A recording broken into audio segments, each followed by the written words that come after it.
Hello and welcome.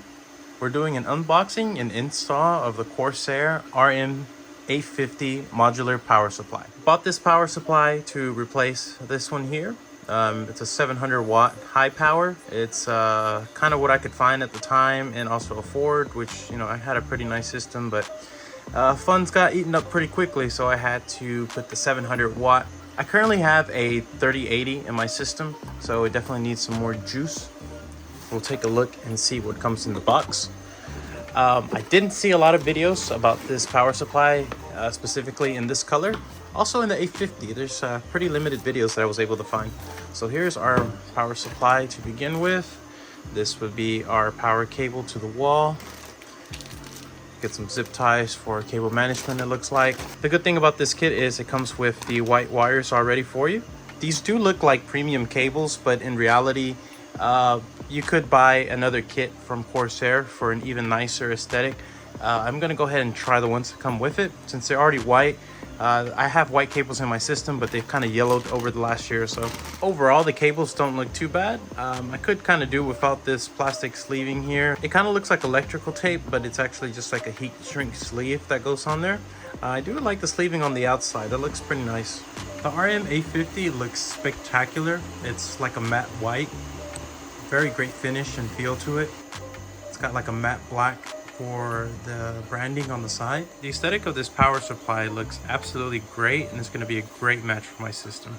Your kit includes the wall outlet plug, 24-pin cable, 24-pin motherboard cable, 3 8-pin CPU connectors, 4 8-pin PCIe connectors, 4 of 6-pin to SATA connectors for a total of 14 SATA connections, and finally 1 6-pin to Molex.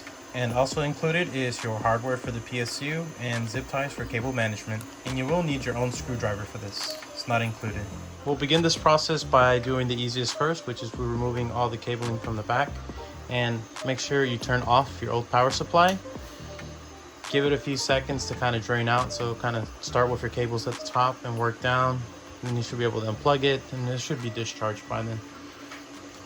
So we'll just pull out all of our cables, Ethernet, our display port, and our second monitor, and finally our power.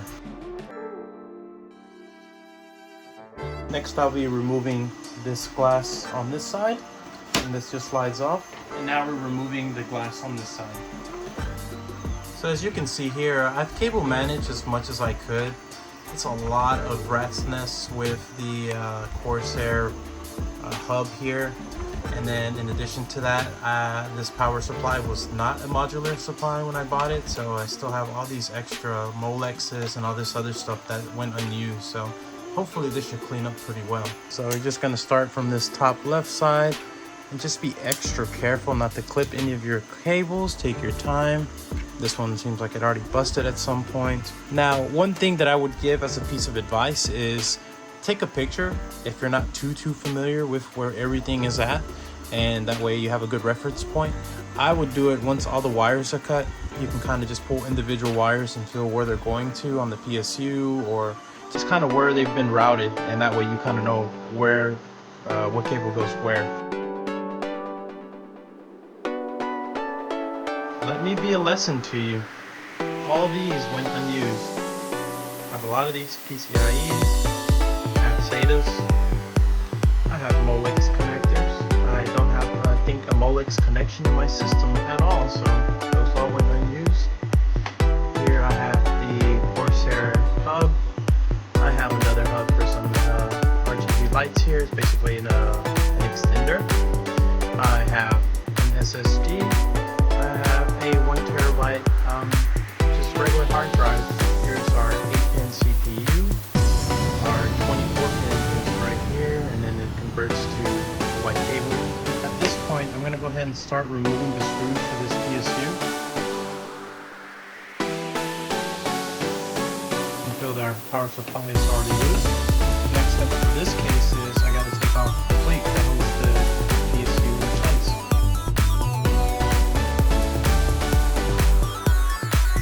Now we want to start disconnecting everything that goes connected to this power supply. So I'm starting from this side and hopefully working this way. And just be very careful when you're removing these. Make sure you don't break anything. Take your time. These don't need to be removed because these go from your drives to the motherboard. These can stay. You just need the power. So what I'm doing here is, as I'm disconnecting, I'm pulling to the right because we're gonna go ahead and pull the PSU out. Now we'll start wiggling out the PSU and just kind of grab any cables that we may have missed. Looks like we got the majority of it. Just take your time with pulling everything out. Here is the original power supply that I had for my system. Again, the high power. I didn't have really any issues with this power supply, but a lot of people kept recommending that I needed an 850 watt or more for my 3080. So, you know, I'd rather have longevity on my system and make sure I have actual name brands as well. So Corsair was very recommended. So here I'm just pulling out my 8 pins one at a time. Make sure they slide out. You shouldn't need a whole lot of force to get these off. Squeeze and pull.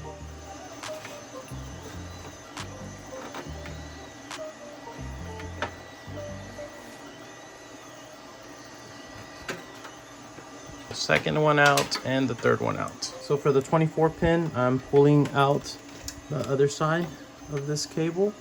Should give you easier access. And should have a little squeeze clip here in the middle, and then squeeze on that and kind of pull towards you. And again, shouldn't need a whole lot of force, but since this is a bigger plug, just give it a little squeeze and pull. And there's our 24 pin. Like I said, you can see just how yellow these cables got. I wouldn't recommend these. I don't remember what the brand is, but they really yellowed with the lights. It's so crazy. And originally I thought I had my AIO all the way back here, so I thought I wasn't going to be able to get my 8-pin CPU cable out, but it looks like I am. Just going to be a little tab right here, and you push on that and then pull back. All right, so I have everything sorted out here. I have my hub for my Corsair fans.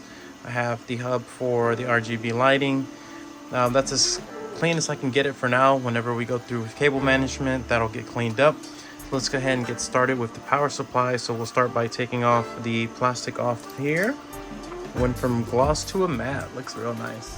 One thing that they do state on here, and I just saw it a little while ago, is that the fan remains silent at low or moderate loads. So if your fan doesn't spin up, it's no big deal. So what do I need for my build?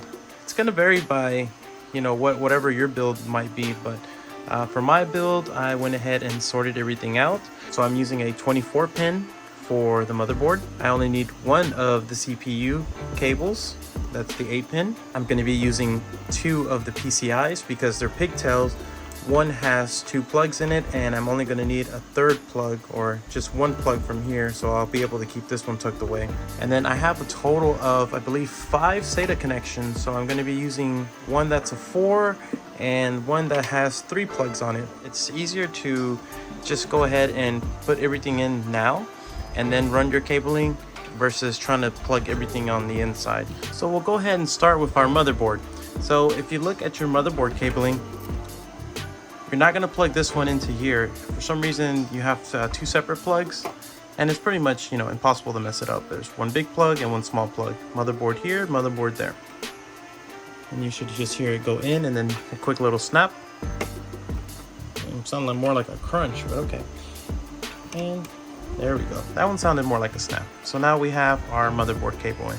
Next is going to be our CPU cable, 8 pin. So it goes in here. The next one we're going to do is our SATAs. Plug one in here. And we'll do our second one here. And then last but not least, we're going to go ahead and do our PCIe cables.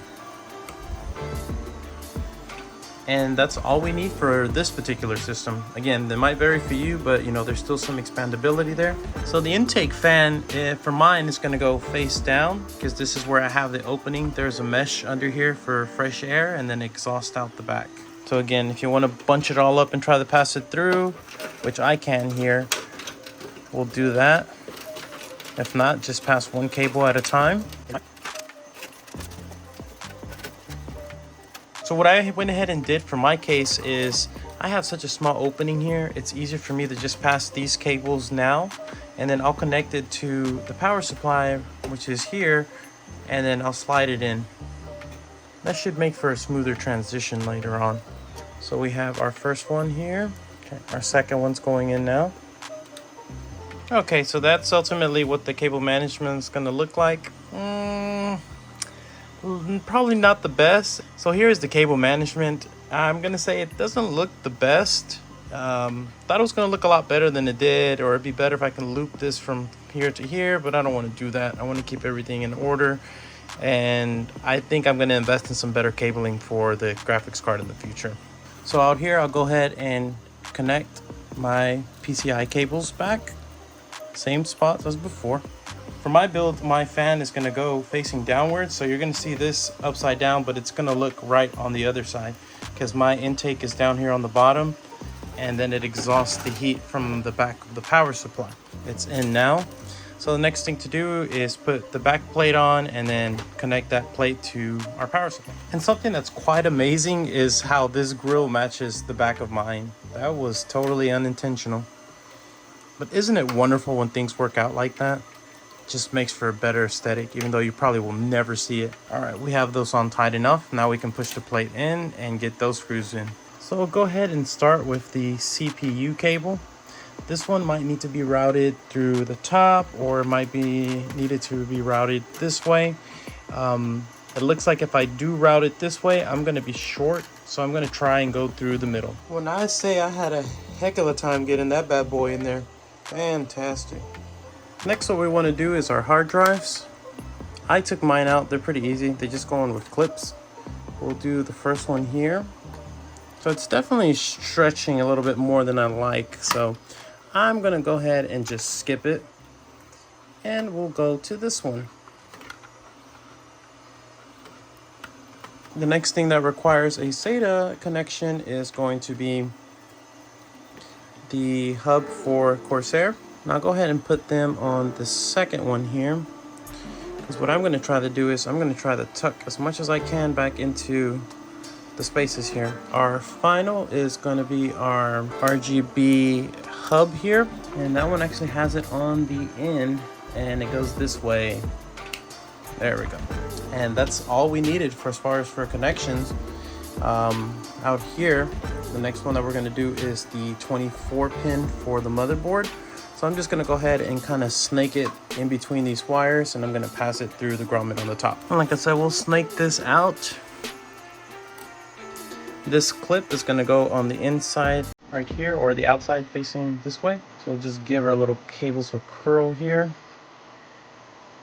It should only line up one way, and then just going to put a little bit of pressure. And I felt it clip in, and I see it clipped in, so we're good. We can snake whatever is extra over here to the back. And I did forget, I have one more SATA for the fans in the front. I totally forgot about those. No big deal. We have an extra one here. We'll plug that in. We still have one extra, and then we can always add in another one in the future. So it goes from this to... Absolutely tried my best to hide the rat's nest, but all these wires for the fans and RGB, and it's just such a headache, and I can't, that's the shortest I can make the cable, so I have to tuck in back there. I'll leave my controller here, which is easy access here. I know it's a little slanted, guys, but you know what, at the end of the day, no one's really going to see this but you. So if you're smart and not like me, you'll connect everything on the outside and test your system before you zip tie. I do have some confidence in my ability, so I went ahead and did the difficult path. So if for some reason something doesn't work, I'm gonna have to undo all this and redo it again. Alrighty guys, we have a post.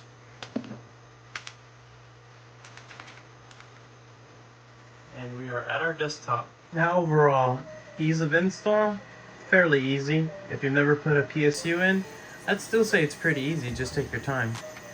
Now, I would say a plus is that they do include your cables that are the same color. They are sleeved. Cons, they really look messy. I tried to get those cables in as straight as I could and they look a hot mess. So unfortunately, I am still gonna have to buy a new wire kit so that this looks more pleasing to me. Well, if you made it this far, I do appreciate it. I hope you like, subscribe to the video, leave a comment down below. Let me know if I could do something better with the install or if I mis-explained something. Always happy to hear feedback. Make sure to check out the next video where I test out my system with the old 700 watt PSU and the new Corsair A50. Thanks for watching, guys. We'll see you on the next one.